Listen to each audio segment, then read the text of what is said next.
Welcome back to Food for Health. My name is Sheryl McWilliams. I'm a wellness specialist here at Midcoast Parkview Health, and we are glad that you're here this evening. So tonight we're going to talk about dairy-free milk, which I know is not a very exciting, sexy topic. However, many of us drink milk or we use milk regularly. And I remember for myself, when I transitioned from cow's milk to dairy-free milk, I went for 3 years and did not consume anything that required cold milk, like cereal or, dunking my cookies or any of that, because I could not stand the taste of dairy-free milk. It tasted to me like what a Band-Aid smells like, or what Band-Aids used to smell like when I was growing up. I mean, it was just gross. And it actually wasn't until we moved here to Maine that we got turned on to a product called Silk Milk. And that kind of helped me make that jump, that bridge. And it was vanilla with the most amount of sugar poured into it, I'm sure. And now if you gave that to me, I couldn't drink it. But back then, when I was, transitioning from cow's milk, that helped me to, jump over. And since then, I've made it further in my journey to now we enjoy unsweetened almond milk or unsweetened oat milk or unsweetened soy milk. So tonight I'm going to show you how to make a dairy-free milk, because our families, or particularly my daughter Lily's favorite milk, is unsweetened soy milk, organic. It's always organic. Whenever we do soy, it's always organic. And starting several months ago, we had a hard time finding it. Even now, there are stores that I go to try to find it, and it's not there. It's been there for years, but it's not there now. There's a couple of stores that I can find it hit or miss, but there was a real sourcing issue. And so because I only do organic soy, I can find lots of non-organic soy, but I couldn't find the organic soy. So I went back to making my own. I used to make my own, and then I got lazy. Life got busy and I didn't take the time. And I remembered it takes me all of 2 minutes to make it. I mean, it's really not hard. And it's a lot cheaper. The last time I bought one of those containers of milk, it was over $4. At one point it was over $5, like $5.80 some cents at one of our local markets. That gets real expensive because we'll go through a couple of those a week, sometimes more, because my mother-in-law lives with us and everything for her has to be pureed, and it's pureed, with milk. So I did the math. I got that nerdy. I totally did the math. And the recipe that I'm going to show you tonight costs 96 cents. And that's adding in a few cents for the electricity and the gas, right? So there you go. So the one I'm going to show you tonight is the one that my daughter prefers, but the basic concept can be used for anything. And that is a half a cup of nuts. It can be any nuts, or soybeans, or a combination of both. So I normally do a combination of both. So when I make it, I will buy organic soybeans, just organic dried soybeans. And to be honest, because I do it a fair bit, I will soak a whole bunch of beans. I don't even measure them or weigh them. Because we buy our beans in 25-pound bags. But this is how it typically comes at our local natural food store. This is 3 cups. So I measured out 1 cup of dried soybeans, and I soaked that overnight and poured it off, and it made 3 cups of soaked soybeans. Now what I do with this was make a whole bunch of milk for you guys. But at home, when I soak my soybeans, I will then separate it into 1 cup little containers and stick those in my freezer so I don't have to soak beans every time. It just makes it a lot easier. Next time I want to go get milk, all I got to do is open my freezer, get the container of soybeans out, cut it in half and throw it in, or cut it in a quarter and throw it in, ever how I'm doing it. So for the purposes of tonight, we're going to do half a cup, but we're going to make it a quarter of a cup of soybeans, and a quarter of a cup of cashews. I did rinse these cashews. This is how I store them. I keep them in my refrigerator just like this, and they're just the pieces. I don't spend the money on the fancy whole nut because it's going to get eviscerated in my, blender or my soy milk maker or whatever. So I just get the pieces. It's the least expensive, and I keep them in my refrigerator. And then when I want to use them, I rinse them. And if I have time, I will soak them. Because if we soak them for about 15 minutes or so, there are some enzymes that are more readily available. They do not have to be soaked, but I had time, so I did tonight. So I'm going to put my cashews in there. I add 2 tablespoons of oats. You don't have to, but what I like about adding 2 tablespoons of oats is it makes it a little bit thicker. When I transitioned from whole cow's milk down to skim cow's milk, it was the most disgusting thing I'd ever tasted. I mean, it was just like drinking colored water. Why bother? That whole milk has some body to it. That skim milk, it was colored water. Well, that's kind of how I feel about some of the milk alternatives, right? I like it to have a little body. And if I add 2 tablespoons of rolled oats, it thickens it up just a little bit so that it has some body to it. So about 2 tablespoons. And then I will add normally 1 date, sometimes 2, depending upon what I'm using it for.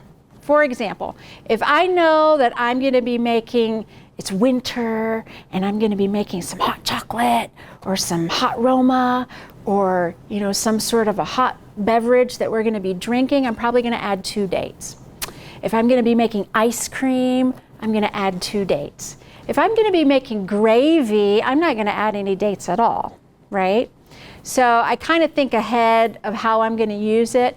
In the summer, it's usually I'll add a date. However, I bought these dates and I decided to make your milk tonight from the ingredients that are locally available in the store right here, because I buy my ingredients in bulk. So I buy my oats in 50-pound bags. I buy my beans in 25-pound bags, right?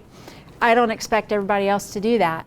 So I went down to the local store and I bought a little bag of soybeans and a little container of dates. These dates, I normally use medjool dates, and they're a little bit sweeter. I don't know what kind of date this is. It's not a medjool date, and it's also not as sweet. So I put 2 of these in, just for kicks and giggles. And then about a half a teaspoon of vanilla, half to a whole, and then 6 cups of water. Now, I am cheating and I am using a milk maker, and I'm going to tell you about that. Hang on just a second.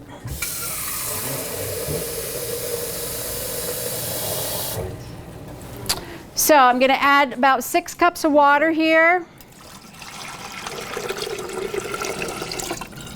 There we go.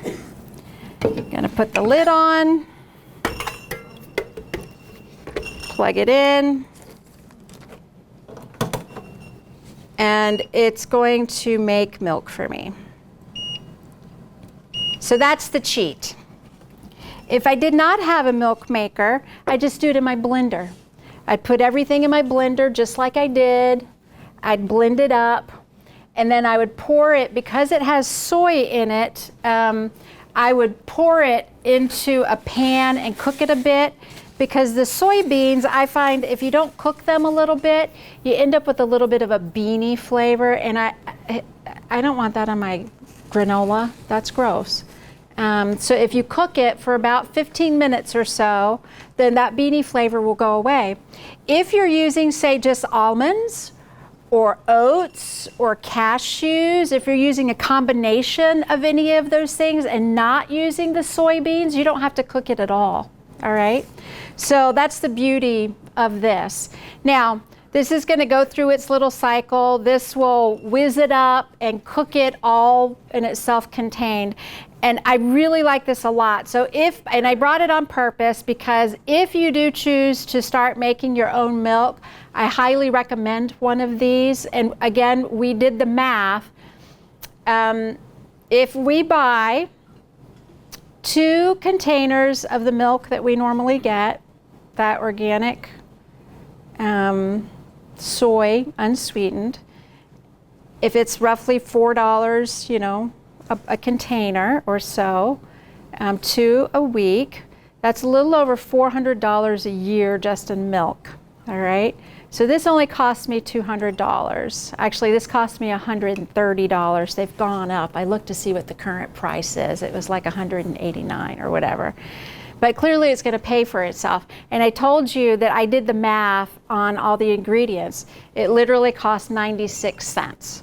And that was including a few extra cents for the electricity for this or for the gas if I was cooking it. So clearly I'm going to save money doing this. And for us, because I go through so much of it so often, it's a lot cheaper over time. But you don't have to have this. You can just as easily put everything that I just put in here in your blender, blend it up until it's smooth, and then you pour it in a pan and just cook it and stir it. And that's all there is to it.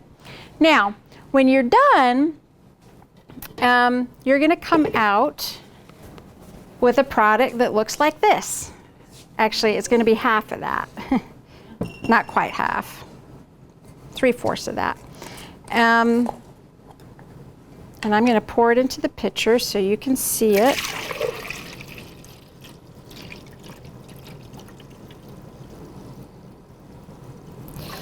There's your soy milk. What we do when I pour it off this is I have a tempered pitcher at home. It's a glass pitcher and it's tempered because this is super hot. Whether it's coming out of here or whether it's coming off your stove, right? It's going to be hot. So I have a tempered pitcher and I will put a sieve on top of that and I just pour it through the sieve because you've got the cashews and the nut and all of that, and I don't want my milk gritty, right? So I just sieve the stuff out of it. And I meant to bring the stuff and I left it at home. But out of that sieve will come, it's like a pudding consistency, and it's the remnants of the soybeans mostly, all right? And I saved that. In fact, this morning we made cornmeal mush for breakfast, and it went into the cornmeal mush, and my mother-in-law thought it was fantastic. I will sometimes put it in patties or casseroles.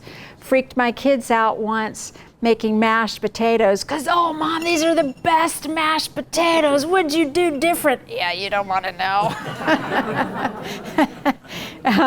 You know, look at Lily's face. She's like, oh, Mom.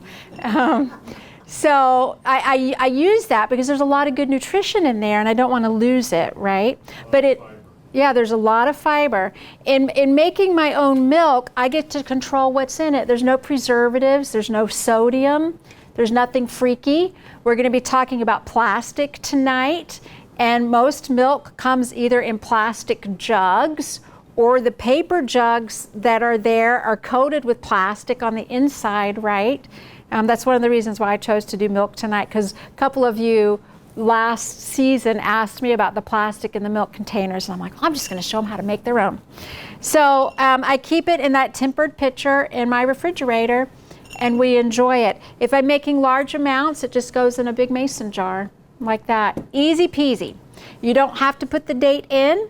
I like a little bit of the sweetness because cow's milk has a little bit of sweetness in it, right? Definitely do the 2 dates if I'm making something sweet like ice cream or, you know, something. Otherwise, it's just a simple thing. Any questions? Yes. How long does it keep? Not long because my family drinks it. I've kept it for a week when I've been home by myself, but, you know, I think like anything else, anything past a week probably was it.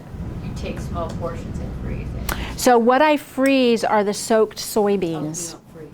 Yeah, I don't freeze the milk, but it's the soaked soybeans. So for the purposes of tonight, I soaked 1 cup of dried soybeans, and it made all of the milk. It made 1.5 gallons of milk for you guys tonight, plus another 1/2 gallon at my house, plus these are left over.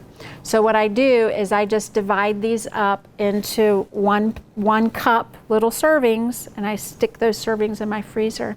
So then when I need soybeans, I grab those soybeans right out of the freezer and I plop them right in my gizmo, or I could plop them in the blender, you know. And that prevents me from having to soak them every single time. They're already soaked. Yes, ma'am? So you soak them overnight?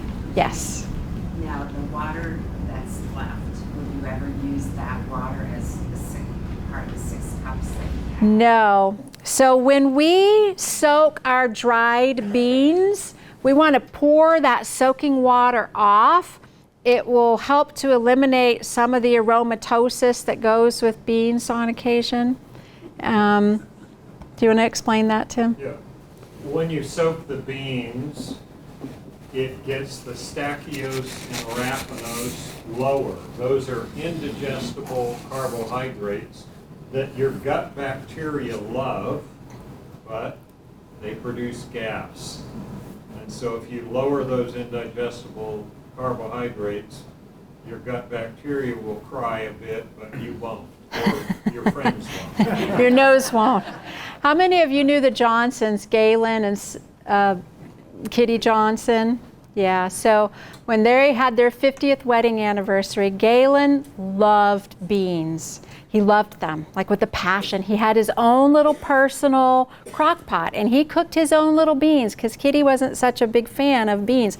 Every day that man ate beans of some sort. So when they had their 50th wedding anniversary, we bought Galen 50 one-pound bags of all sorts of different beans, and my girls made Kitty a nose plug. Are the lectins involved in the soybeans? Are lectins involved in the soybeans? Lectins are involved in beans, but with cooking they're completely destroyed and they're not an issue. A lot of the recipes, bean recipes, tell you to soak the beans and get rid of the water because that gets rid of some of that stuff. But that's not the- Very few people I know of eat dry beans. yeah. They almost always cook them, and if you cook them, there's no lectin problems. Yeah. So when you're dealing with your dried beans, and it doesn't matter what kind of dried bean it is, not just dried soybeans, but it could be peas or pintos or black beans or, you know, kidney beans, whatever it is, you soak them overnight in a whole bunch of water. You pour that water off, and I also rinse the beans.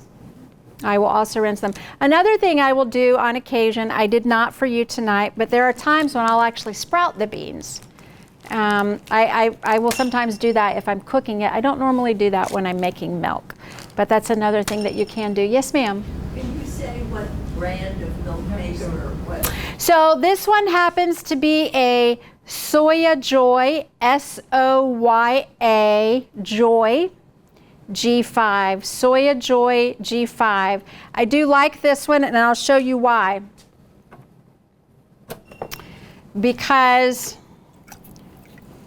when I take this out, I can put this right underneath the sink and wash it. I don't have to clean any baskets. I don't have to clean any filters. I don't have to do anything. I can just wash it right away, and then it's ready to go. And I really like that. I had one before this that had this contraption that was a real pain in the neck.